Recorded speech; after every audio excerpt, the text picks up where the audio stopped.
पंतप्रधान मोदींच्या उद्याच्या अयोध्या दौऱ्याची तयारी अंतिम टप्प्यात. मुख्यमंत्री योगी आज अयोध्येत जाऊन तयारीचा घेणार आढावा. उत्तर प्रदेशचे सीएम योगी आज अयोध्येत करणार ईव्ही कार सेवेचं लोकार्पण. अयोध्येत 12 ईव्ही कार दाखल. माय ईव्ही ॲप सुरू. अयोध्येतील नवीन विमानतळाचं नाव अखेर ठरलं.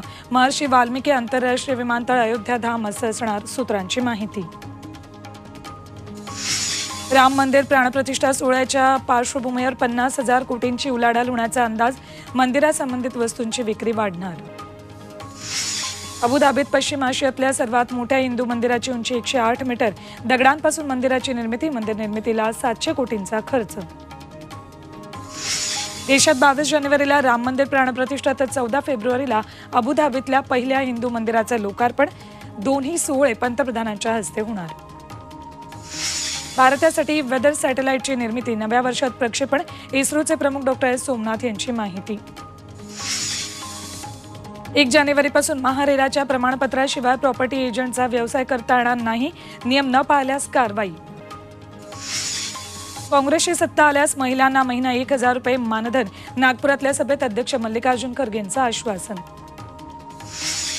कुस्ती महासंघ निलंबनावेळी सरकारनं योग्य प्रक्रिया पाळली नाही.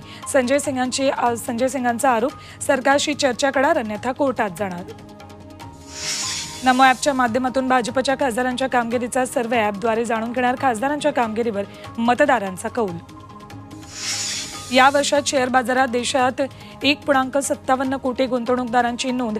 23.1 लाख गुंतवणूकदारांसह उत्तर प्रदेश अव्वल, तर राज्यातून 21.8 लाख नवगुंतवणूकदार.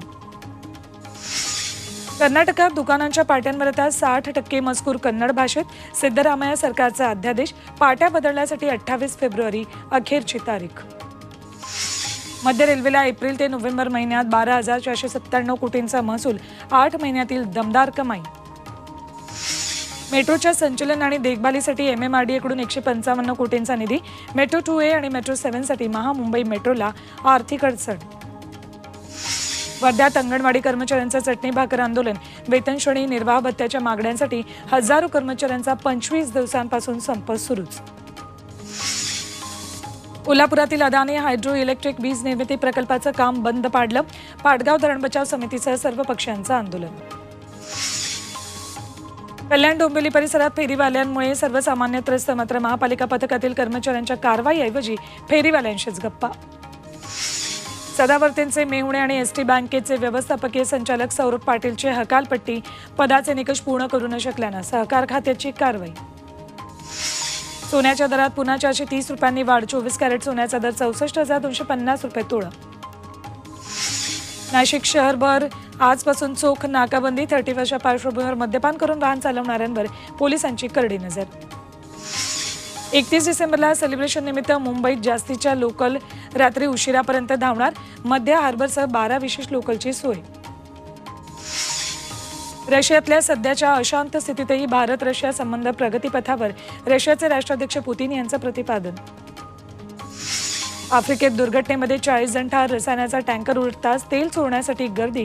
टँकरचा स्फोट होऊन नागरिकांचा मृत्यू. कॅनडातील निर्जर हत्याप्रकरणी दोघांच्या अटकेची शक्यता. दोन्ही संशयित मारेकरी कॅनडातच. अनेक महिन्यांपासून संशयितांवर पोलिसांकडून पाळत.